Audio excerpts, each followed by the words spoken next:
अब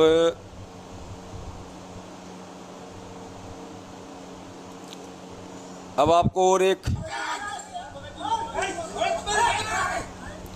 और महान विभूति है। उत्तर प्रदेश का स्टेट कोऑर्डिनेटर संजीव हुड्डा यानी उत्तर प्रदेश के भगतों के ऊपर जो सरपंच है, जो प्रधान है और सबसे बड़ा जो भगत माना जाता है, वो स्टेट कोऑर्डिनेटर ही माना जाता है कि एक स्टेट में उससे बढ़ के सतगुरु का कोई भगत नहीं हो सकता। यानी उसके आचरण से, उसके बोलचाल से, उसकी रहनी करनी से आप ये आइडिया लगा सकते हैं कि उस स्टेट में जितने भगत उसके नीचे हैं उनका फिर क्या आचरण होगा, उनकी क्या रहनी करनी होगी। तो संजीव हुड्डा जी के आपको थोड़े से उनकी गंदी जुबान के दर्शन करवा देते हैं। सारनाम उनको प्राप्त है। सारनाम लेने के बाद एक स्टेट की जिम्मेदारी उनके ऊपर सौंपी गई महेंद्र भगोड़े के द्वारा। अब एक जो हमारे रामचंद्र जो भगत थे, भाई थे, आजकल वो थोड़ा सा हमारे से विमुख चल रहे हैं, थोड़े नाराज हो रहे हैं। वो आत्मा अच्छी है परमात्मा की, लेकिन क्या करें, काल भगवान का भी ज़बरदस्त प्रकोप है। तो 2-3 साल पहले रामचंद्र जी काफ़ी अच्छी सेवा कर रहे थे परमात्मा की, सत्सेवकों के साथ में थे। आगे चल के कुछ ऐसा उनका माड़ा संस्कार आ गया, वो थोड़े साइड में हो गए। चलो, हमें उस चीज़ से कोई मतलब नहीं है। तो रामचंद्र जी ने संजीव हुड्डा से बात की। तो संजीव हुड्डा जी स्टेट कोऑर्डिनेटर उत्तर प्रदेश, सारनामी संजीव हुड्डा को रामचंद्र को किस प्रकार से जवाब दे रहा है। रामचंद्र को कह रहा है रंडी का बीज, कि तू रंडी के बीज रामचंद्र मान जा। मतलब अब वही बात है पुण्यात्माओं, हमारे लिए तो सबकी माता बहनें बराबर ही हैं। और रामचंद्र जी की माता जी ने तो नाम भी नहीं लिया हुआ है, शायद हो सकता है वो एक्सपायर भी हो गई हो, मुझे ज़्यादा आइडिया नहीं उनका, लेकिन नाम तो नहीं ले रखा। तो उसका तो कोई मतलब ही नहीं बेचारी का। उसको किस प्रकार से एक सारनामी भगत होके, वो सारनामी भगत जो अभी आपको सार शब्द देगा, गुट्टी घोल के पिलाएगा सार शब्द की, वो खुद कितना लायक है, वो खुद भी प्रथम नाम के लायक है या नहीं है, ये उसका काला चेहरा आपके सामने रखने के लिए आपको ये ऑडियो सुनाई जा रही है। जो सारनाम लेके एक स्टेट का कोऑर्डिनेटर होके अपने आप को गुरु जी के इतना नज़दीक बताता है, और वो रामचंद्र जी को मतलब रंडी का बीज जैसी गालियाँ निकाल रहा है। रंडी का बीज आप समझ सकते हैं पुण्यात्माओं, ज़्यादा विश्लेषण करने की आवश्यकता नहीं है। वो खुद कितना गया गुजरा इंसान होगा, खुद कितना घटिया और दोगले चरित्र वाला व्यक्ति होगा, जो एक दूसरे अपने भगत भाई को इस तरह की भाषा का प्रयोग कर रहा है। जबकि समझाने के लिए और भी बहुत सारे शब्द हैं। और भगत को तो कोई चाहे गाली दे, चाहे कोई मारे, चाहे कोई पीटे, भगत तो किसी को आप शब्द कह ही नहीं सकता अगर भगत है तो। जबकि ये तो सारनामी है। सुनिए।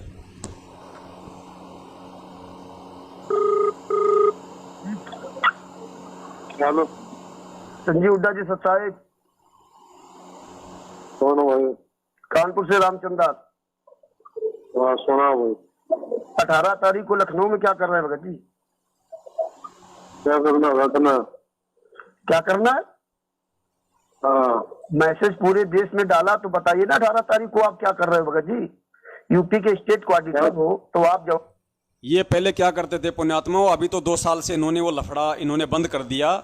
इन्होंने शर्मा के, जब हम सत्सेवकों ने वीडियो पे वीडियो बनाए, ये जो है हर साल 18 नवंबर को ये मनाते थे काला दिन। 18 नवंबर को ब्लैक डे मनाया करते थे कि 18 तारीख को बरवाला कांड हुआ था। उसके उपलक्ष्य में ये लोग क्या करते थे, मतलब ब्लैक डे मनाते थे, काला दिवस। हर स्टेट में संगत को जमा करते थे, दान लूटते थे, पैसे लूटते थे खूब। काला दिन, काला दिन, आज ब्लैक डे है, आज ब्लैक डे है, ऐसा करके मनाते थे। तो 18 तारीख को इनका ब्लैक डे 2016 में या 17 में था। तो इन्होंने संगत को मैसेज डाल दिया, उत्तर प्रदेश की संगत को लखनऊ में इकट्ठा होने के लिए। तो रामचंद्र जी ने इनको फ़ोन किया कि 18 तारीख को संगत को क्यों इकट्ठा कर रहे हो। सवाल ही तो पूछ रहा था, अगला कोई गोली तो मार नहीं रहा था। तो ये सारनामी स्टेट कोऑर्डिनेटर संजीव हुड्डा जी किस प्रकार से बातचीत कर रहे हैं।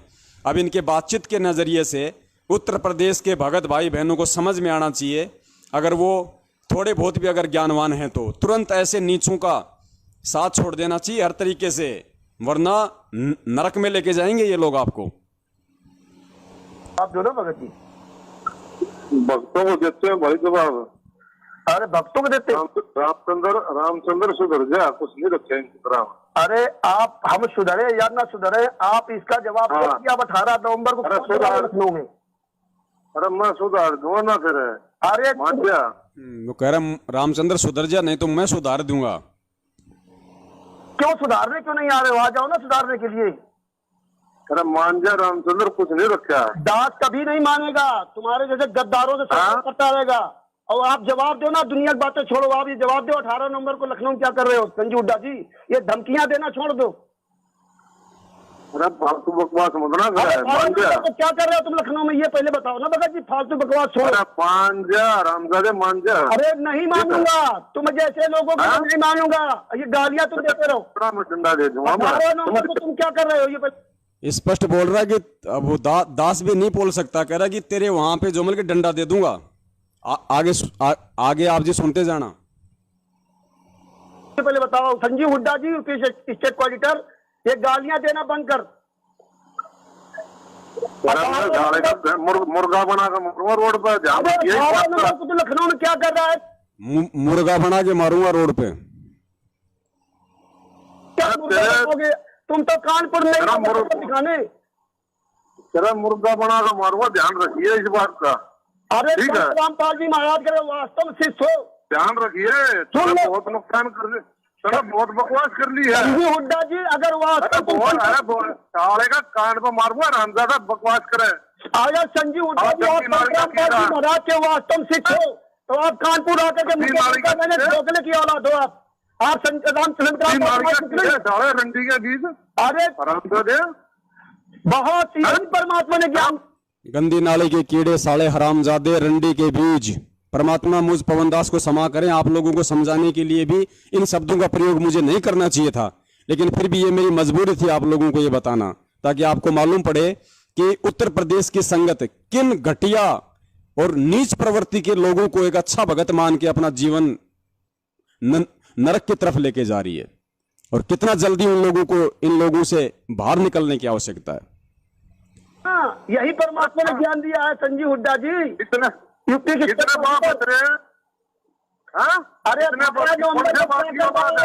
कुकर में। अरे जी 18 नवंबर को क्या कर रहे हो? अरे मान जा, मगर रामचंद्र कुछ नहीं रखा। अरे समझ गया। तू जैसे गालीबाजों के लिए परमात्मा ने इसलिए हम जैसे नीचों खड़ा किया है। तुम जैसे पूरे देश को लूट रहे हो। वो तेरी माँ का लोग छतवाल बैठा, उसने उसका धड़ पाड़ दे। आप लोग समझ चुके होंगे, समझदार को संकेत ही काफी होता है। अब आगे चलिए पुण्यात्मा, 2-3 और हैं, ज्यादा नहीं है, उसके बाद हमारा लाइव समाप्त हो जाएगा। अब इनका जो वर्ल्ड कोऑर्डिनेटर है देशराज, वर्ल्ड कोऑर्डिनेटर देशराज मान, महेंद्र की बुआ का लड़का, जो पूरे वर्ल्ड के कोऑर्डिनेटरों का बाप है। अब वो तो कितना अधीन होगा, कितना प्रेमी होगा, कितना सहनशील होना चाहिए। इतने बड़े ऊंचे पोस्ट पे जिसको बैठा रखा है महेंद्र ने, वो कितना अच्छा इंसान होगा। तो देखिए उसका जो चरित्र है वो इन सबसे नीचे गिरा हुआ है, सबसे घटिया इंसान है। वो खुद ये साबित कर देगा कि मैं कोठे वालों से संबंध रखता हूं, वैश्याओं से संबंध रखता है ये आदमी वैश्याओं से संबंध रखता है। जो कोठे पे बैठती है ना औरतें, लोगों को आकर्षित करती हैं, वो अपना धंधा करती है अपना शरीर बेच के, इस आदमी का उनसे संपर्क है। भगत होने के बाद भी, सारनाम लेने के बाद भी ये खुद साबित करेगा आपको अपनी ऑडियो में। तो पुण्यात्माओं, समझना आप लोगों को पड़ेगा। और ये मैं आपको उन टॉप मोस्ट लोगों की बातें बता रहा हूं, जितने भी जो महापुरुष हैं वो टॉप मोस्ट हैं, जो पूरी संगत को डील कर रहे हैं और जिन्होंने ठेका ले रखा है संत रामपाल जी महाराज जी का और इस ज्ञान का कि ये हमारे घर की प्रॉपर्टी है। संत रामपाल जी महाराज जी और उनका तत्व ज्ञान तो हमारे घर की प्रॉपर्टी है, दूसरा इस पे काबिज नहीं हो सकता। ये उन लोगों का ये चरित्र है। तो ये देशराज वर्ल्ड कोऑर्डिनेटर यही था, वो देशराज जो जयपुर में आया था अपने सारनामी गुंडों के साथ। मुजदास की तकरीबन 15 मिनट तक ढंग से पिटाई करके गए थे। परमेश्वर ने दया की, बाल विवाह का नहीं हुआ। उसके बाद जब मैंने उन वीडियो को शेयर करना शुरू किया सोशल मीडिया पे और इसका नाम, इसकी फोटो डालनी शुरू की, तो इसने मुझे वीडियो कॉलिंग की उसी समय दया थी परमात्मा की, पास में दूसरा मोबाइल था, दास ने तुरंत रिकॉर्डिंग कर ली। तो इसने मुझे वीडियो कॉल किया था और दास ने जो है उसकी रिकॉर्डिंग कर ली। रिकॉर्डिंग के बाद में ये ऑडियो भी फिर मैंने संगत में वायरल कर दी। तो उस संगत में ये कह रहा है कि तू मेरी फोटो क्यों डाल रहा है। तो मैंने कहा भैया डालूंगा, जो सच है, जो सच्चाई है, इसमें कोई झूठ तो है नहीं, जो सच है मैं वो कह रहा हूं। तो इसने दास को गालियां दी और दास से कहा कि मान जा, नहीं तो तेरी बेटी को मैं कोठे पे बैठा दूंगा, तेरी बेटी को मैं कोठे पे बैठा दूंगा। इसका मतलब इसका कोठे वालियों से संपर्क है आज भी, ये सप्लाई करता है उनको लड़कियां। हो सकता है ये जो छोटे छोटे बच्चे जो चोरी किए जा रहे हैं, ये काम इस नालायक के ही किसी गैंग का है, जो एक भगत को, मुझ पवन दास को ये कह रहा है कि मैं तेरी बेटी को ले जाके मैं कोठे पे बैठा दूंगा। तो कोठे वालियों से आज भी इसके संपर्क है, सार नाम लेने के बाद भी। ये खुद भी मौज मस्ती के लिए कोठे वालियों के पास जाता है और उनको लड़कियां भी सप्लाई करता है। ध्यान से सुनना, आप 70% संगत के वर्ल्ड कोऑर्डिनेटर देशराज मान, जो कि महेंद्र का भुआ का लड़का है। पुण्यात्माओं, इन लोगों की संगति से तो अगर कोई नरक में चला जाए तो भी अच्छा है।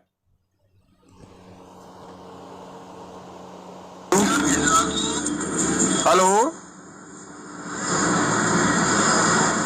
हेलो, हाँ लिया, हेलो। हाँ जी, कौन बोल रहे हो? कौन बोल रहे हो?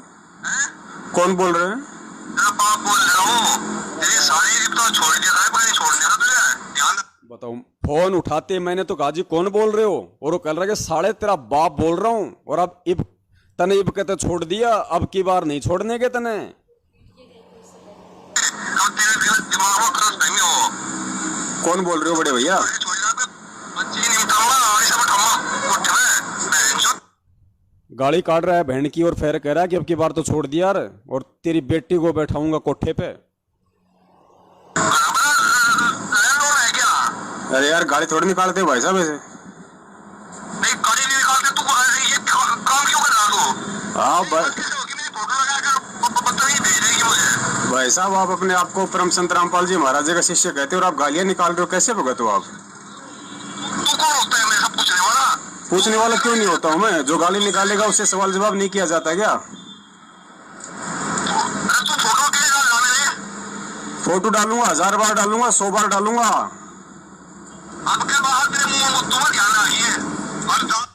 कह रहा कि अब की बार डालना फोटो, तेरे मुंह में मुतूंगा। तो पुण्यात्माओं, सावधान रहना, संगत वालों सावधान रहना, कहीं ऐसा ना हो कि गुरु जी के चरणामृत के ऊपर फिर तुम्हारे मुंह में ये मूत जाए। ये कह रहा है कि तेरे मुंह में मुतूंगा, इसको मुंह में मुतने की आदत है। जब कभी ये तुम्हारे सामने आए, बातचीत करे, तो अपने मुंह को बंद रखना, मुंह मत खोलना इसके सामने, नहीं तो मूत देगा वहीं पे ये। मुंह में मुतोगे? मुंह में मुतोगे क्या?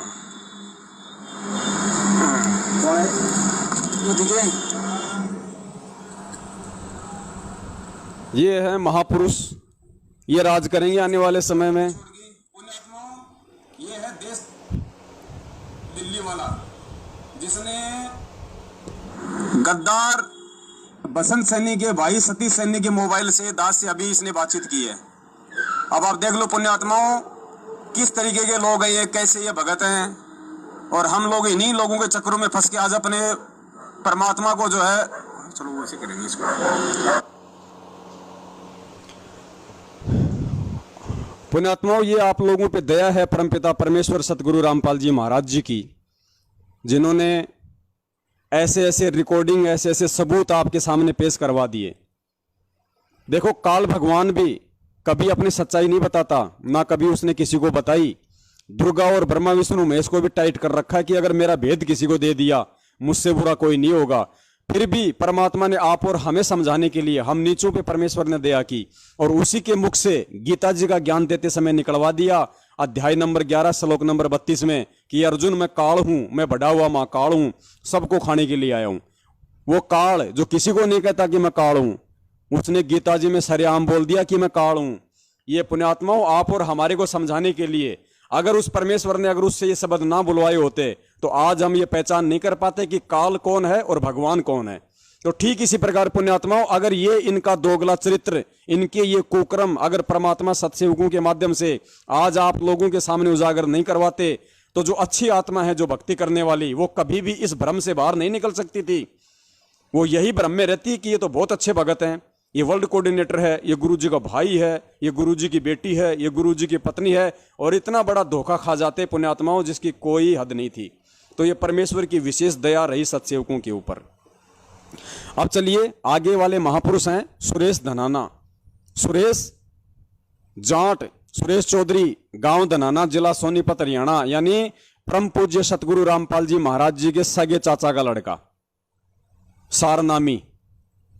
आप इनका ये चरित्र देखते जाओ पुण्यात्माओं। ऐसी ऐसी गाड़ियां निकाल रहे हैं, उन गाड़ियों को मतलब शीशे में रख के मतलब प्रदर्शनी के लिए रखने की जरूरत है, आने वाली पीढ़ियों को सुनाने के लिए कि ये थे वो महापुरुष जो सारनाम लेने के बाद में ऐसे ऐसे वचन निकाला करते थे। तो सुनिए, सुरेश धनाना, महेंद्र के सगे चाचा का लड़का, सारनामी। ये कितना समझ पाए परमात्मा को। जब जाट आंदोलन चल रहा था 3-4 साल पहले, और दास ने जब विरोध किया, हम सत्सेवकों ने जब विरोध किया, तो इसने फोन किया दास को और कहा ये तेरा फुप्पा जेल में जाके आया है, गुरुजी से मिलके आया है तेरा फुप्पा। और फिर कह रहा है मन बेरा है ना, तू जयपुर में कहाँ रहता है? मन बेरा है तू जोटवाड़ा में रहे, आऊं तेरा जाम तारूं। जाम तारने का मतलब होता है तेरी पिटाई कर दूं। फिर कह रहा है मन बेरा नहीं, तू बैतूल में पिटा था।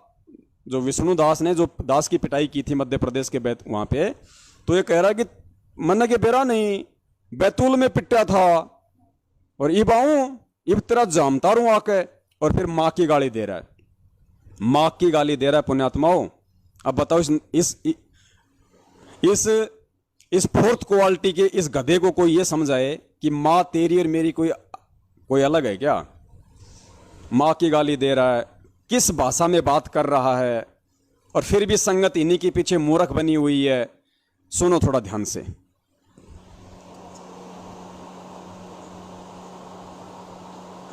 हाँ जी, कौन बोल रहे हैं भाई जी? भगत जी राजस्थान से बोल रहा हूँ बड़े भाई। राजस्थान से, क्या नाम है भाई जी आपका? पवन दास। पवन दास जी। हाँ जी। मैंने मैसेज भेजा, तेरे किससे बात हुई है? भगत जी आज का अखबार पढ़ो ना, दैनिक जागरण हरियाणा का। मैं तेरी माँ की चूत पहले अभी मैसेज आज के बाद गुरु जी तो मैं लाई करके हजार खड़ा हूँ, मैं गुरु जी का भाई हूँ, समझ गया? कौन गुरु जी का भाई है? तो एक साथ बोल रहे हैं। अरे कौन भाई है गुरु जी का? बड़े भाई हमने तो खाली एक नाम सुना था, कोई महेंद्र दास नाम का है। आप कौन भाई आ गए? और मैं भाई हूँ उनका छोटा लड़का, और मैं महेंद्र को मैं जानता नहीं। क्या नाम है आपका? नाम बताइए। सुरेश दास है मेरा, सुरेश दास है बड़े भैया नाम 283 कहानी लिखी हो रहे, ठीक है। अच्छा यह भ्रमित करने की सारे गाइड बोला तुम्हारे ये भ्रमित करे तो किसका मैसेज है? कौन का मंत्र का मैसेज है? दूतिया पंथी।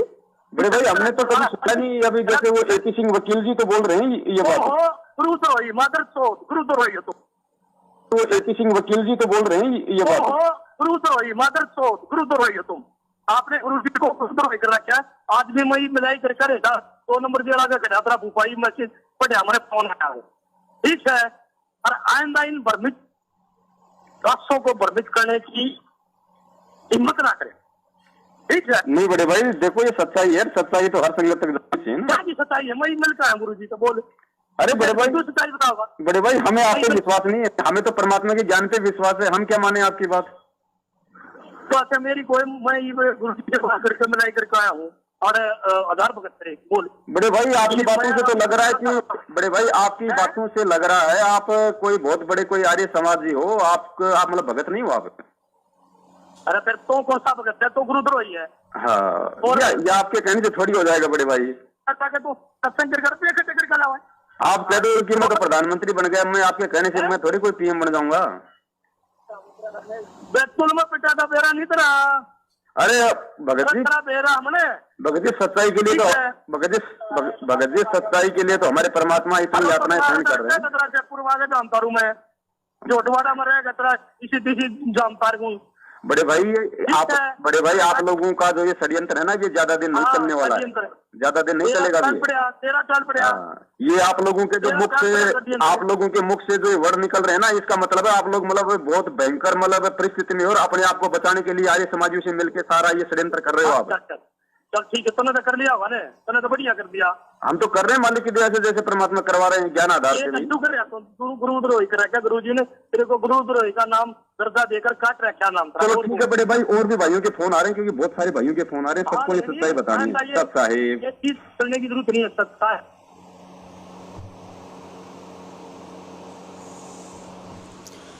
आगे पुण्यात्माओं लास्ट है, झांसी की महारानी है, राजस्थान के स्टेट कोऑर्डिनेटर की धर्म पत्नी, जो देश विदेश के भक्तों को ऑनलाइन नाम दीक्षा दिलाती है। नाम है अनु देवी।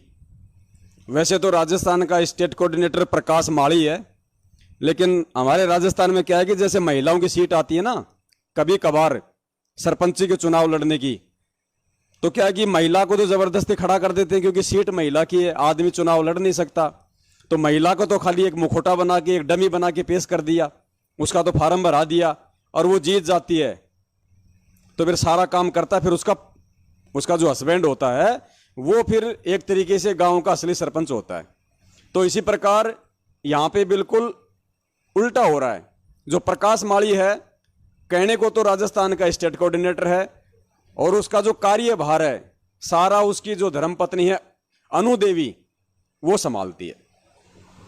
तो ये आजकल भक्तों को महेंद्र भगोड़े के आदेश से उसकी चमचागिरी करते हुए, उसके टुकड़ों पे पलते हुए कुत्ते की तरह ये देश विदेश के लोगों को ऑनलाइन नाम दीक्षा जो है वो दिलवाने की इसने ठेकेदारी ली हुई है। इसने बॉन्ड भरा हुआ है कि जब तक गुरुजी नहीं आ जाते हैं तब तक संगत को लूटने की जिम्मेदारी विदेश वालों को अनुदेवी को दी हुई है। ये टेंडर दिया हुआ उसको, ये टेंडर उसके नाम पे है। ऑनलाइन नाम दीक्षा दिलवा के फिर लोगों को दान दक्षिणा के नाम पे ऑनलाइन अपना खाते में पेमेंट डलवाना, ये इस झांसी की रानी की जिम्मेदारी है। तो इसको भी सार शब्द मिला हुआ है, इसके पति को भी सार शब्द मिला हुआ है। अब जो वो सारनाम मिला हुआ है, अब जो सार शब्द दिया जा रहा है, तो जाहिर सी बात है संगत से पहले तो इनको मिल गया होगा। ये तो हो ही नहीं सकता कि जब भेड़ बकरियों को सार शब्द बांटा जा रहा है तो ये जो चरवाए हैं, ये जो गडरिए हैं, इनको तो पहले मिल चुका होगा। तो देखिए पहले से सार नाम प्राप्त, और अभी जिसको सार शब्द मिल गया होगा। अब इस झांसी की महारानी के कितने उत्तम विचार हैं, कितने अच्छे विचार हैं, इसका जो चरित्र है, एक नारी का जो ये चरित्र है वो कितना अच्छा हुआ है, वो अभी आपको सुनाएंगे इसकी 4 मिनट की ऑडियो से।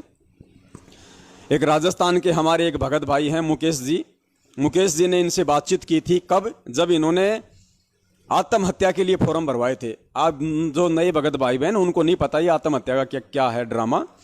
4-5 साल पहले इन मैनेजमेंट वालों ने एक ड्रामा रचा था कि या तो हमारे गुरुजी को छोड़ दो, नहीं तो हम आत्महत्या करेंगे सब भगत।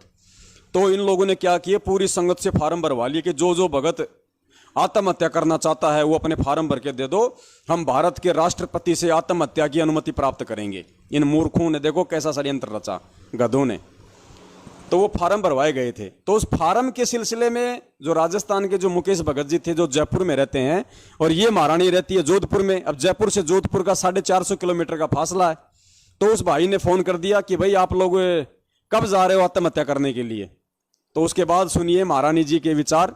और महारानी जी 450 किलोमीटर दूर बैठे हुए इस भगत पे इल्जाम लगा रही है कि मैं अभी करती हूं तेरी कंप्लेंट पुलिस में। और वो भगत कह रहा है कि तू किस चीज की कंप्लेंट करेगी? मैं कंप्लेंट करूंगी कि मेरे घर पे मेरे को छेड़ने के लिए आता है। अब इसके पास में छेड़ने लायक क्या, हमारे तो ये समझ में नहीं आता। भाई एक भगत भाई अपनी भगत बहन को कहां से छेड़ेगा, हमारे तो ये समझ में नहीं आ रहा। तो कहां से छेड़ने का मामला है, कहां से छेड़ने का सौदा है, वो ये जानती होगी। इसीलिए तो कह रही है कि मैं ये तेरे ऊपर ये इल्जाम लगाऊंगी, तू मुझे मेरे घर पे आके मतलब छेड़ने के लिए आता है। तो उस भगत ने कहा कि तू ये कैसे साबित करेगी? तो उसने कहा कि मैं मेरे मोहल्ले वालों से झूठी गवाही दिलवा दूंगी कि ये भगत मुझे छेड़ने आता है। अब भाई जो भगत इसके घर पे जाता है वो पहले भाई अपनी सावधानी रख ले, कहीं छेड़ाछाड़ी का आरोप नहीं लगा दे तुम्हारे ऊपर। ये ध्यान रखना इस बात का, ये मैं नहीं कह रहा। हाँ, कहीं तुम टाइम पे ज्योति वाती नहीं करवा रहे हो, पाठ वाठ का पैसा जमा नहीं करवा रहे हो, टाइम पे तुम इनकी चमचागिरी इनकी गुलामी नहीं कर रहे हो, और कई दिनों के बाद जाओ और हो सकता है वहां जाते तुम्हारे ऊपर छेड़ाछाड़ी का रोग लगा दे। तो भाई थोड़ा सावधान रहना इनसे। ये ओरिजिनल झांसी की रानी है। वो मारती थी तलवार से, ये मारती है जुबान से, ध्यान रखना भाई। तो अभी सुनिए इस महारानी की ये छोटी सी ऑडियो।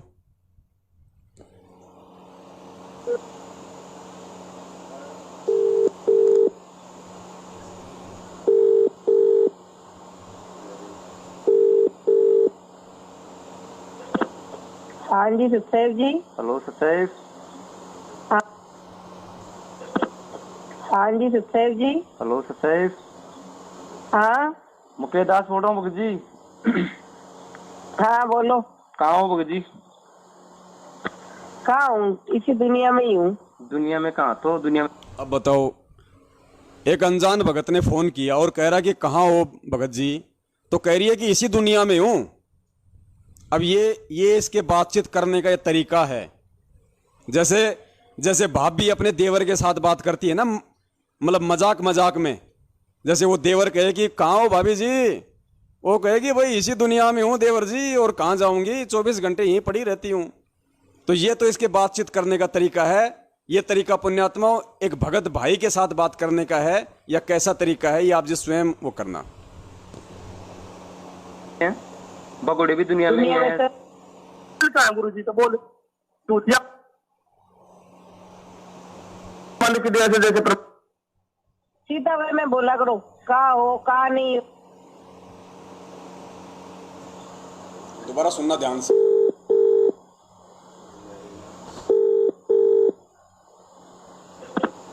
हाँ जी सत्सैव जी। हेलो सत्सैव। हाँ मुकेश दास बोल रहा हूँ भगत जी। हाँ बोलो। कहाँ हो भगत जी? कहाँ हूँ? इसी दुनिया में ही हूँ। दुनिया में कहाँ? तो दुनिया में तो सभी हैं, भगोड़े भी दुनिया में ही दुनिया में है। सभी है। तो आपको मैंने उस दिन भी कहा था 24 आवर्स में अपने घर पे ही मिलती हूँ। अच्छा, और प्रकाश भगत जी? बोला आपको काम क्या है? आप वो सीधा सीधा वे में बोला करो, कहाँ हो कहाँ नहीं हो, आपके घर पे तो हूँ नहीं। 5 सितंबर हो गई। मैंने आपको, मेरी बात सुनो, उस दिन भी मैंने आपको साफ लफ्जों में कहा था मैं अपने घर पे मिलती हूँ। ठीक है ना? हाँ जी। रोज रोज एक ही सवाल पूछते हो, पे मिलती हूँ। ठीक है ना? हाँ जी। रोज रोज एक ही सवाल पूछते हो। मैं ये कह रहा हूँ आज 5 सितंबर हो गई भगत जी। तो 5 सितंबर होगी तो मैं क्या करूँ? बर्थडे है आपका। मालिक की सेवा नहीं है क्या भगत जी? आज की तारीख नहीं है क्या परमात्मा की? आपको ये पता नहीं है क्या? मेरी बात सुनो। फिर आपको पता है ना? आपको पता है ना? हाँ, तो फिर आप मेरे को क्यों बता रहे हो? मेरे को सब आपको पता है। आपको इसलिए बता रहे हैं कि आज 5 तारीख हो गई है और वो इच्छा मृत्यु का जो फॉर्म भरा था आप लोगों ने भरा था क्या? मेरी बात सुनो, मैंने उस दिन भी कहा था हाँ मैंने भरा था। तो फिर बोल फिर मेरी बात सुनो। अगर मेरे को ये बता, तू क्या करेगा? मैंने भरा फार्म। तो चलना है ना आज वहाँ पे राष्ट्रपति भवन। मेरी बात सुन, मेरी बात सुन, एक बार में सुन ले, दूसरी बार बोलूंगी नहीं मैं। चलना है तेरे को, साथ लेके चलने की मैंने को। एक बार ही बोलती है राजस्थान के भक्तों, ध्यान रखना, ये केवल एक बार ही बोलती है, दूसरी बार नहीं बोलती। दूसरी बार फिर और ही कुछ बोलता है इसका। पूरे रास्ते में ले रखा ना आपने? पूरा रास्ता ले रखा ठेका? राजस्थान का ले रखा है, तब सुन, जैसे गुरुद्वारों का नहीं ले रखा मैंने। क्यों? बकवास करने वालों का। क्यों क्या? तो अगर तुम मेरी बात सुनो, आप लोगों ने तो ले रखा ठेका, आप तो आपने भर दिया ना फॉर्म। मैंने फिर घर क्यों बैठे हो आप? सब लोग नहीं जाना है क्या आपको? मेरी तू लेके जाएगा सब लोग? आपके मोहन भगोड़े लेके जाएगा। मोहन भगोड़े ने बताया ना आपको स्कीम। मेरी बात सुन, मोहन भगत जी ले जाए चाहे गुरुजी ले जाए, हमें तो जो गुरुजी कहते हैं ना वो हमारे लिए सर्वोपरि है। तो फिर आप घर पे क्या कर रहे हो? सब लोग नहीं जाना है क्या आपको? मैं तो कहा था। ये कह रही है कि हमारे लिए तो मोहन भगत जी का आदेश सर्वोपरि है। यानी सब ने इस मोहनलाल को अपना गुरु बना लिया। गुरु जी के बाद गुरु जी पीछे, मोहनलाल आगे, सबका गुरु मोहनलाल सेट हो रखा है। क्योंकि सबको मोहनलाल टुकड़े फेंकता है, जैसे कुत्ते के आगे टूक फेंकता है ना मालिक, ऐसे ही मोहनलाल इन सबको टूक फेंकता है। ऐसा इल्जाम लगाऊंगी पुलिस में, कंप्लेन करवाऊंगी तू मेरे साथ छेड़छाड़। देखा, ऐसा इल्जाम लगाऊंगी पुलिस में, ऐसी कंप्लेंट करूंगी कि तू मेरे साथ छेड़छाड़ करता है। भाई सावधान रहना भक्तों। चीज से डरता कौन है भगत जी? आप तो, मैंने उस दिन भी कहा था आपको कि पहले आप ये काम करो। अगर आपके, मेरी बात सुनो, अगर आपके हिसाब से बनता है तो पहले काम करो। आप लोगों ने इच्छा मृत्यु के फॉर्म भर दिए और भरवा लिए भक्तों से, तो 5 तारीख हो गई। चलो आज वहाँ पे 5 सितंबर हो गया। फिर क्या कर रहे हो आप? सब लोग नहीं जाना है क्या आपको? मैं कह रही हूँ तू ले जाएगा क्या सतलोक, ये बता। आप लोग ले जा रहे थे ना वो भक्तों को मरवा कर, ले जाएगा? आप लोग ले जा रहे थे ना भक्तों को मरवा कर। जाएगा क्या? मैं तेरे से पूछ के उसका जवाब देना। तू लेके जाएगा सतलोक? फिर आप लोगों ने समर्थ का फॉर्म कैसे भरवाया भाई? 5 तारीख का सतलोक जाने का समय आ गया। मैं जो पूछ रही हूँ ना वो जवाब दे। समझा? फोन तूने किया है और तूने मेरे से बात करने के लिए किया है ना फोन? जी बताइए। है ना? हाँ बताओ। तो फिर जो मैं पूछ रही हूँ उसका जवाब दे ना। तो मेरे को तेरे से कुछ काम करना, मैं तेरे को कभी फोन लगाती। जी ठीक है ना? हाँ। तू लेके जाएगा क्या सतलोक? तो मैं उन भक्तों को बोल दूं जिनसे भी हमने साइन करवाए हैं, उनको कह देते भाई मुकेश लेके जाएगा सतलोक, मुकेश के पीछे जाओ। वो मोहन भगोड़ा ने बोला था ना आपको? मोहन भगोड़ा ने स्कीम निकाली ना सतलोक जाने की। मेरी बात सुन। हाँ। पहले तो तमीज से बोल, क्या भगोड़ा होता है? भगोड़ा ही तो है वो। भगोड़ा तू, भगोड़ा पवन, तुम क्यों नहीं आते सामने? कहाँ बताओ, कहाँ बुलाना है बताओ हम भाई। कहाँ बुलाना है? जब बुलाना हो तो होगा ना। बुलाना है बताओ कहाँ? आपके घर पे आए पहले, आप बुलाओ कहाँ आना है, अब आ जाए। भगोड़े नहीं है, भगोड़े नहीं है। बुलाती हूँ मैं तुम्हें, 1 मिनट रुको, बुलाती हूँ मैं तुम्हें, फिर देखती हूँ तुम भगोड़े हो या तुम क्या हो। ठीक है? मैं पहले और लास्ट बार कह रही हूँ, आइंदा से मेरे फोन पे फोन कर दिया तो तेरी मैं करती हूँ कंप्लेन पुलिस में। किस चीज की कंप्लेन? मैं पहले बोला हूँ, आप मेरी कंप्लेन पहले करो। आप मेरी बात सुनो, पहले करो। हम चाहते हैं कि आप हमारी कंप्लेन करो। अब करो किस चीज की ये बताओ। ये करूंगी, परेशान कर रहा है। काय के लिए? आप यहाँ राजस्थान के मुख्यमंत्री बन के बैठे हो तो करेंगे नहीं क्या फोन? मेरी बात हो, राजस्थान के दिशा निर्देश देने वाले आप हो तो करेंगे ना, आपको तो फोन है, आप हेड हो यहाँ के। हाँ। मैं ये कहूंगी, आपको गुस्सा भी आता है क्या भगत जी? गुस्सा भी आता है क्या आपको? फोन करके परेशान करता है, घर पे आके दुखी करता है, मोहल्ले वालों से गवाही दिलवा दूंगी। घर पे आके दुखी करता है, छेड़छाड़ करता है, मोहल्ले वालों से गवाही दिलवा दूंगी। बताओ, मोहल्ले वालों के और झूठे कर्म फुड़वा रही है नालायक, सार नाम लेके। तो पुण्यात्माओं, दास का निवेदन ये है आप लोगों से, ये हर स्टेट के मैन वो हैं, और बाकी जो मैंने, क्योंकि वीडियो बहुत लंबा हो जाता, बाकी लोगों का जो कुचरित्र है वो तो मैंने आपको अभी तक बताया ही नहीं। तो ये तो एक परमात्मा कहते हैं ना भैया, वो परखी मार के आपको दिखा दिया है। अब जब इन बोरियों में ऐसा सड़ा हुआ अनाज भरा पड़ा है तो बाकी में क्या होगा? अब इनसे बढ़ के तो वो नहीं है ना जो नीचे वाले हैं। तो जब इन ऊपर वालों का ऐसा घटिया चरित्र है तो नीचे वालों का क्या होगा? और किन लोगों से आप सार शब्द ले रहे हैं? सार शब्द को खाने पीने की कोई देने की चीज नहीं है भाई। सार शब्द क्या है ये परमात्मा आगे वाले वीडियो में आपको समझवाएंगे, क्योंकि आज तो भूमिका तैयार करनी थी पूरी कि वास्तव में सार शब्द है क्या। और सार शब्द जो लोग दे रहे हैं, फर्जी सार शब्द, नकली सार शब्द, जिसकी छींट तक इनको 7 जन्मों में नहीं लग सकती, क्योंकि काल का तो इस समय भयंकर तरीके से मामला खत्म होता जा रहा है। वो तो चाह रहा है कि किसी भी तरीके से इन आत्माओं को मैं पथभ्रष्ट कर दूं, किसी भी तरीके से, और जो मूर्ख होगा वो मेरे जाल में फंस जाएगा। तो जो मूर्ख होंगे वो इस समय फंस रहे हैं। और आगे एक छोटा सा एक कबीर बिजक का एक ऑडियो है, किसी भाई ने अपने शब्दों में उसको बना रखा है। उसमें परमात्मा ने स्पष्ट कह रखा है कि जो परमेश्वर का मार्ग है वो नाद और बिंद ये 2 होते हैं। तो कबीर बिजक में स्पष्ट लिखा हुआ है, धर्मदास जी को परमात्मा कह रहा है कि धर्मदास, जो मेरे बिंद वाले होते हैं, बिंद वाले कौन से? जो गुरु जी के शरीर वाले, जो गुरु जी के परिवार वाले।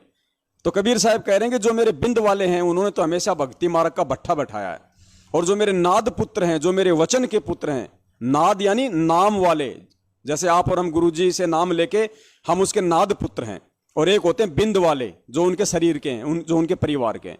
तो कबीर सागर में स्पष्ट लिखा हुआ है भाई कि जो बिंद वाले हैं, जो परिवार वाले हैं, वो हमेशा भक्ति मार्ग का भट्ठा बैठाते हैं। और इस ऑडियो में स्पष्ट तरीके से ये समझाया गया है, इसमें लिखा हुआ है कि बिंद वालों से जितनी जल्दी हो सके अगर संगत अगर दूरी बना लेगी तो फायदे में रहेगी, क्योंकि बिंद वाले खुद भी डूबेंगे, दूसरों को भी लेके डूबेंगे, क्योंकि वो होते हैं अभिमानी, वो परमेश्वर को नहीं समझ पाते, ना ज्ञान को समझ पाते, वो अहंकार ग्रस्त हो जाते हैं। फिर आगे कहा है परमात्मा ने कि नाद वालों की जो संगति नहीं करेगा, नाद यानी नाम वाले, आप और हम, जो हम परमेश्वर के नाद पुत्र हैं, हम जो परमेश्वर के वचन के पुत्र हैं, उसमें कहा गया है कि जो नाद वालों की संगति नहीं करेगा, जो नाद वालों के कहे अनुसार जैसा वो बताएंगे ज्ञान आधार से, वैसा अगर कोई नहीं चलेगा तो वो डूबेगा। और फिर नाद वालों के लिए भी परमात्मा ने एक सख्त हिदायत दी है कि जो नाद पुत्र होंगे, जैसे हम सत्सेवक हैं, हम परमेश्वर के नाद पुत्र हैं, वचन के पुत्र हैं, उसमें कहा कि नाद वाले भी अगर किसी के साथ में भेदभाव करेंगे, नाद वाले भी अगर किसी के साथ में उन बिंद वालों की तरह अगर भेदभाव करेंगे, अगर कोई पक्षपात करेंगे, तो उनका भी बेड़ा गर्क हो जाएगा। तो हम सत्सेवकों ने भूल के भी गलती नहीं करनी है, हमने किसी से कोई पक्षपात नहीं करना, निष्पक्ष होकर चलना है। ये दास जो खरी खरी बातें सुना रहा है, इसलिए सुना रहा है पुण्यात्माओं, क्योंकि एक वैसे भी एक कहावत है कि अगर लीद खानी हो तो हाथी की खानी चाहिए, गधे के खाने से पेट नहीं भरता। तो इसी प्रकार पुण्यात्माओं, जब अगर किसी के बारे में अगर उसके पाखंड का खुलासा करना है, सबूत आपके पास में है, भगवान का आशीर्वाद आपके साथ में है, तो फिर हाथी की लीद खाओ ना, गधे की क्यों? फिर ठोक के उनके पाखंड का पर्दाफाश करो ना, ढंग से करो ना। अरे मौत तो उस परमेश्वर ने लिखी है, जो मृत्यु है, मौत है, वो तो भगवान ने लिखी है, वो तो गुरुदेव ने लिख दी, वो तो उसी हिसाब से होगी। फिर हम पीछे क्यों रहे इन पाखंडियों का पाखंड का पर्दाफाश करने में? परमात्मा कहते हैं साचा शब्द कबीर का, और प्रकट किया जगमाही, और जैसे को तैसा कहे सो तो निंदा नहीं। अगर गुरुजी की बेटी को अगर मैं कह रहा हूं कि वो चरित्रहीन है आध्यात्मिक क्षेत्र में, उसके शारीरिक की बात नहीं कर रहा मैं, आध्यात्मिक क्षेत्र की बात कर रहा हूं कि वो चरित्रहीन है। जब उसने जेल में खुद उसने गुरुजी से प्रार्थना लगाई, गुरुजी ने कह दिया कि वो गुरुद्रोही नहीं है, उसके बाद वो मेरे खिलाफ वीडियो बना रही है, तो वो चरित्रहीन है आध्यात्मिक क्षेत्र में, क्योंकि वो अपने बाप के वचन की अवहेलना कर रही है। ठोक के कहो भैया, किससे डरना, किससे घबराना? जब परमेश्वर का पंजा हमारे सिर पे है, हमारे साथ पे है, और जब परमात्मा ने एक साथ लाखों लोगों तक हमारी बात को पहुंचाने के लिए हमें सोशल मीडिया दी है, तो जम के फायदा उठाओ, जम के खा जाओ पूरी सोशल मीडिया को, ढंग से फायदा उठाओ। सेवा की सेवा बन रही है, भाव के भाव बनेंगे, भक्ति की भक्ति बनेगी, और परमेश्वर की दया रहेगी, क्योंकि जो सत्य के साथ होता है परमात्मा उसके साथ में होता है। तो आगे जो नाद बिंद का जिक्र है, उस वाणी को आप जी ध्यान से सुनना, 2-3 मिनट की वाणी है, उसमें बिल्कुल स्पष्ट कर दिया, जो नाद वालों का साथ देगा, जो नाद वालों के साथ रहेगा, यानी जो गुरुजी के परिवार वालों के साथ रहेगा, वो नरक में जाएगा। और जो बिंद वालों की संगति करेगा, जैसे साध संगति चल रही है, ये इनकी जो नाद पुत्र हैं, आप और हम जो गुरुदेव के जो वचन के पुत्र हैं, ये उनकी साध संगति चल रही है। तो नाद वालों के लिए कहा कि जो नाद वालों की संगति करेगा वही परमेश्वर का हंस होगा। यानी कि आप बहुत सच्चे भगत हो ना? सच्चाई आपके अच्छी गदर से आ रही है, मैं मुंह से निकल के कंप्लेन करूंगी तेरी, तू रोता रहेगा जेल में। कोई बात, कोई फर्क नहीं पड़ता। कंप्लेंट करेगी, जेल में रोता रहेगा, थोड़े दिन रुक जाओ, तुम्हारे रोने का समय नजदीक अभी। ठीक है ना? आप लोग झूठ पाखंड को बढ़ावा दे रहे हो, भक्तों को मरवाने का। युग प्रमाण है भाई, पंथ नाद से ही हो जाए। युग युग प्रमाण है भाई, पंथ नाद से ही हो जाए। यानी जो पंथ होता है परमात्मा का, वो नाद पुत्रों से ही चलता है, सदा से, सतयुग से लेके आज तक। देख लेना पुण्यात्मा, निर्गुण हो या सगुण हो भाई, नाद बिना ना चले पंथाई। नाद पुत्र तू धर्म हमार, जीव मुक्ति का दिया अधिकार। ऐसे ही वंश 42 तारे, जब भी गिरेगा तभी उबारे। नाद वचन जो बिंद न माने, काल लगेगा उसे सताने। नाद वचन जो बिंद न माने, काल लगेगा उसे सताने। यानी जो बिंद वाले हैं, जो गुरुजी के परिवार वाले हैं, उनको भी हिदायत दी गई है कि नाद वचन जो बिंद न माने। अगर बिंद वाले भी, गुरुजी के परिवार वाले भी अगर नाद के पुत्रों की बात नहीं मानेंगे, अगर सत्सेवकों की बात नहीं मानेंगे, तो काल लगेगा उन्हें सताने। पुण्यात्माओं, कुछ को तो सता रहा है, अकाल मौत मर रहे हैं, कुछ का समय आ रहा है। अगर सत्सेवकों के साथ अगर ये गुरुजी के परिवार वाले, रिश्तेदार, ये कोऑर्डिनेटर, बाकी की संगत अगर नहीं जुड़ी, तो ये वाणियां परमेश्वर की हैं, ये झूठी साबित नहीं होंगी, ध्यान रखना। काल से बचना चाहे, नाद वंश संग प्रीत निभाए। अगर काल से बचना चाहे तो नाद पुत्रों संग प्रीत लगाए।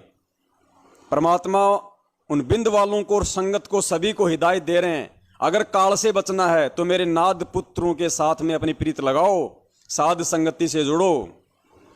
नाद वंश की छोड़ी जो आस, बिंद फंसे फिर यम की फांस।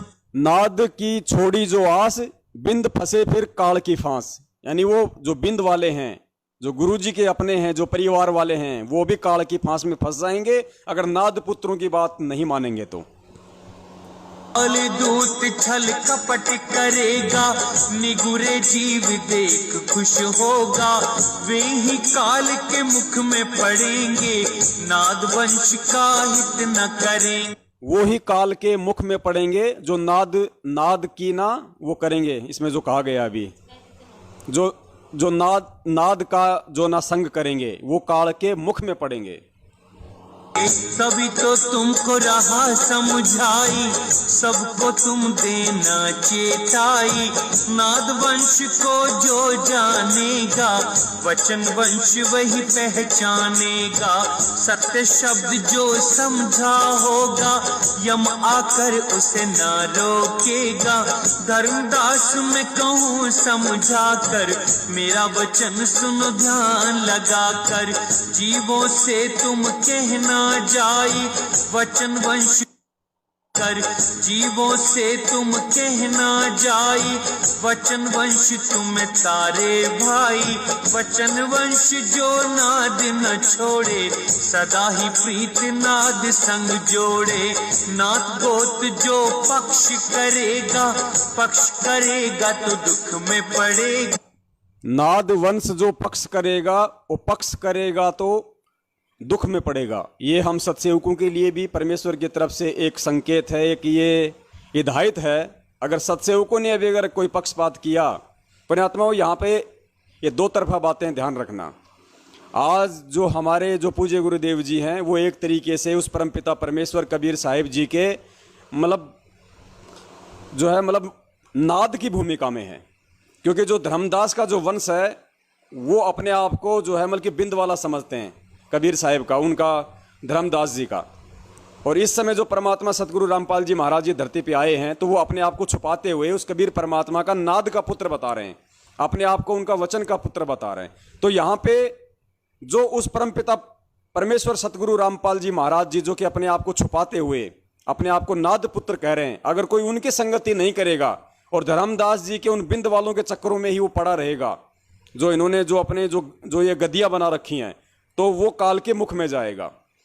और दूसरी तरफ ये बात यहाँ पे साबित होगी संत रामपाल जी महाराज जी के उनके अपने पंथ में, यानी उनके जो बिंद के हैं सतलोक आश्रम मैनेजमेंट हरियाणा, और उनके जो बिंद वाले हैं, उनके जो नाद के पुत्र हैं, हम सत्सेवक और बाकी जो संगत, यहाँ पे हमें इन दोनों चीजों को हमने पैरेलल लेके चलना पड़ेगा। बहुत प्रकार से तुम समझाए, जो समझे वो दुख ना पाए। तो ये था पुण्यात्माओं आज का लाइव साध संगति प्रोग्राम नकली सार शब्द को लेके। नकली सार शब्द के ऊपर आगे हमारे 6 वीडियो और बनेंगे। ये जो पूरा सप्ताह है ये कंटिन्यू 8:30 से इसी विषय पे चलेगा। आज ये केवल एक परमात्मा ने भूमिका बनवाई थी, क्योंकि जिन लोगों ने ये फर्जी सार शब्द का काल प्रेरणा से भगत समाज की जो बची खुची जो मर्यादाएं हैं, जो बचा खुचा जो विश्वास है, जो श्रद्धा है परमपिता परमेश्वर सतगुरु रामपाल जी महाराज जी के ऊपर, उसको भी नष्ट भ्रष्ट और खंडित करवाने की पूरी चेष्टा है काल भगवान के द्वारा। तो इन मैन जो लोग थे, जो हर स्टेट में बैठे हुए हैं, पूरी संगत के ऊपर ठेकेदार बने हुए हैं, इनका काला चिट्ठा आज आप लोगों के सामने रखना बहुत जरूरी था। ये अगर आपके सामने नहीं रखा जाता आज, तो आप आगे वाली वीडियो को नहीं समझ पाते। इसलिए इनका जो दोहरा चरित्र था, इनकी जो रहने करने में अंतर था, जो इनका जो पाखंड था, ये आपके सामने रखना बहुत जरूरी था। इससे आपको 50% समझ में आ जाएगा कि वास्तव में हम लोगों को गुरुजी की आड़ में, गुरुजी की पीठ पीछे उन्हीं के आदेश बता के कौन काल भगवान की नौकरी करते हुए हमारी भक्ति को नष्ट करवा रहा है, हमें खंडित करवा रहा है। बाकी हम फिर हाजिर होंगे कल परमपिता परमेश्वर जी के आशीर्वाद से। कल हो सकता है इतना लंबा वीडियो ना हो, कल हो सकता है हम 1 या 1.5 घंटे ही हम साध संगति करें, लेकिन जो भी बातें होंगी वो सारी की सारी बातें परमपिता परमेश्वर सतगुरु रामपाल जी महाराज जी के सत्संगों पे आधारित होंगी। और एक एक चीज़ जो है प्रमाणित होगी, सबूतों के साथ में होगी। किसी को किसी भी प्रकार की संदेह करने की कोई गुंजाइश नहीं होगी। उसके बाद भी यदि कोई निर्भागी नहीं अगर सच्चाई को स्वीकार करता है और सतलोक आश्रम मैनेजमेंट हरियाणा के द्वारा जो फर्जी सार शब्द के रूप में जो गधे की लीद उनको खिलाई जाएगी, अगर उसी से अपना पेट भरना चाहे तो शौक से वो भरता रहे, हमें कोई दिक्कत नहीं। हम सत्सेवकों की जिम्मेदारी केवल समय समय पे आप लोगों को काल भगवान के इन निमित्त एजेंटों के द्वारा जो पाखंड जो संगत में फैलाया जाएगा, हमें उस परमपिता परमेश्वर की तरफ से ये सेवा दी गई है कि हम उस पाखंड से आपको बचाएं। उस पाखंड की जो सच्चाई है वो हम आपके सामने रखें। उसके बाद ये आप लोगों की अपनी जिम्मेदारी बनती है, ये आप लोगों का अपना विवेक है, आपकी अपनी बुद्धि स्तर का काम है कि आप उन चीज़ों को किस तरीके से अपने आध्यात्मिक जीवन में एप्लीकेबल करते हैं। तो आज के लिए केवल इतना ही। आप सभी भाई बहन लाइव साध संगति में जुड़े रहे, इसके लिए आप सभी का धन्यवाद। और परमपिता परमेश्वर सदगुरु रामपाल जी महाराज जी ने हम सबको जो ये समय दिया अनमोल, और इतने समय तक हम सबको एक दूसरे के साथ में सोशल मीडिया के माध्यम से फेसबुक पेज शंका समाधान विद पवन दास पर लाइव साध संगति के माध्यम से हमारे को जोड़े रखा। इसके लिए हम सभी भाई बहन परमपिता परमेश्वर सतगुरु रामपाल जी महाराज जी का कोटि कोटि दंडवत धन्यवाद करते हैं। आगे भी हमें परमात्मा इसी प्रकार हमें समय दे, हमारे को परमात्मा सद्बुद्धि दे, ताकि उनके आने तक इसी तरीके से हमारा ये प्रोग्राम चलता रहे और हम एक दूसरे भगत भाई बहन से ज्ञान आधार से जुड़े रहें। जो गलतियां काल भगवान इस समय 70% संगत से करवा के उनको ठग चुका है, वो गलतियां हमसे ना हो। हम इस भक्ति मार्ग में काल भगवान के किसी भी प्रकार के षड्यंत्र और सूक्ष्म चालों के जो है मतलब वो ग्राहक ना बने हम उसके, और हम अपने परमपिता परमेश्वर जी के ज्ञान आधार से उनके वचन रूपी आदेश को वर्तमान में अपना सच्चा सतगुरु मानते हुए हम इस भक्ति मार्ग पे हम टिके रहें। भले ही गुरु जी कल आएँ, भले ही गुरु जी 2 साल बाद आएँ, भले ही गुरु जी 10 साल बाद आएँ, भले ही गुरु जी ना आएँ, वो उनकी अपनी मर्जी है, वो समर्थ है, जब चाहे जब आएगा। हमने उन्हें परमपिता परमेश्वर मान लिया है, वो हमारे भगवान हैं, हमारे इष्ट हैं, हमारे बाप हैं, सब कुछ हैं। और वो परमेश्वर सौद स्वरूपी है। वो परमेश्वर ना कभी खत्म हुआ है, ना कभी खत्म होता है, ना कभी वो मरता है, ना कभी वो मिटता है। परमेश्वर हमें कभी भी किसी भी रूप में आके कहीं भी हमें संभाल लेगा, हमें उन पे विश्वास है। जब तक परमेश्वर नहीं आ जाते हैं और जब तक उन्होंने हमें जितनी भक्ति मार्ग की दवाई और जड़ी बूटी हमारे को जो खाने के लिए दी है, जो भक्ति मार्ग की जो खुराक हमारे को दी है, जहाँ तक का हमारे को नाम दिया है, वही हमारे लिए सार शब्द है, वही हमारे लिए सार नाम है, वही हमारे लिए हमारे पूज्य गुरुदेव जी का असली नाम है।